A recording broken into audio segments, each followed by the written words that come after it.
क्या हाल है? अल्लाह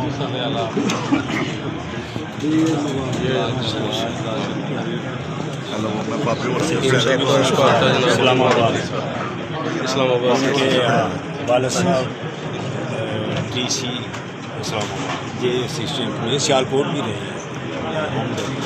ये सादत है जी सियालकोट जो रंग लगे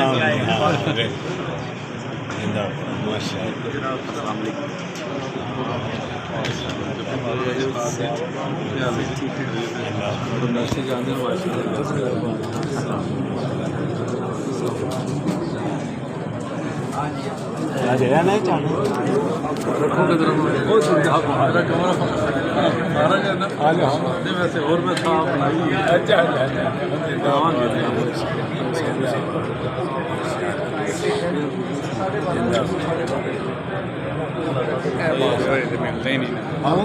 जनाब जनाब जनाब